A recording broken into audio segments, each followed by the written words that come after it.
সন্তোষ শর্মাকে জামাত invite করেছে তাদের প্রেসক্রিপশনে না, ওয়াকার এবং ভারতের প্রেসক্রিপশনে জামাত এই সন্তোষ শর্মাকে ইনভাইট করছে।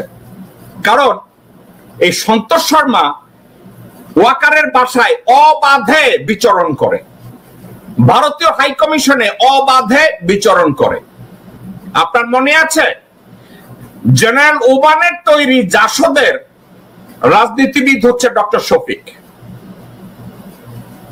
সে আসলে 100% জামাত ইসলামী না, সে হইছে দোয়াশলা। একবার পুরা জামাত বলতে চায়, আবার মাঝে মাঝে ওই জাসদের কিরমি মাথায় কিলবিলাইয়া উঠে। এখন আজ পর্যন্ত জামাত ইসলামীর কেউ জেনারেল ওয়াকারকে কোনো সমালোচনা করে নাই। কেন করে নাই?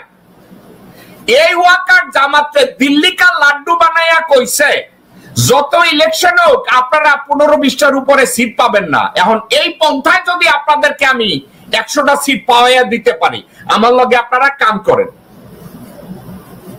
একটা কথা আপনি মনে রাখেন, বাংলাদেশে সেক্টর কমান্ডার হিসাবে মেজর জলিল ছিল একমাত্র সেক্টর কমান্ডার যে ভারতের বিরোধিতার জন্য সে সব জায়গা থেকে ডিপ্রাইভ হয়েছে, কিন্তু পরবর্তীতে ভারত এমন একটা গেম খেলাইয়া দিছে, জাসদের মানে ভারতের তৈরি জাসদের সভাপতি বানাইয়া মেজর জলিলের সারা জীবনে রাজনৈতিক ভাবে পঙ্গু কইরা দিছে। এখন ভারতের ষড়যন্ত্র কি জানেন? ওয়াকারের মাধ্যমে শফিকের ম্যানিপুলেট কইরা সন্তোষ শর্মারে যদি রাজনৈতিক অঙ্গনে জামাতের থ্রুতে ঢুকানো হয়, বাংলাদেশে জামাতের রাজনীতিকে জাসদের রাজনীতি বানাইয়া দেওয়া হবে। এইটাই ছিল আসল উদ্দেশ্য। আপনাদের দুইজনের আমি ক্যাচাকাচি করছি এই কথাটা আপনাদের দুইজনের কাছ থেকে বের করার জন্য, কিন্তু আপনারা দুইজনের কেউই এই সাইডে যান নাই। মেইন কথা, ওয়াকার শফিককে বলছে আপনার এই এর সাথে কাজ করতে হবে, সন্তোষ শর্মার সাথে কাজ করতে হবে, ভারতের সম্পর্কে 2-4টা প্রেমের ডায়লগ দিতে হবে, ওই সন্তোষ শর্মার টাইকা একটু কনইতে ঘষাঘষি করতে হবে, একটু আতর লাগাইয়া দিতে হবে।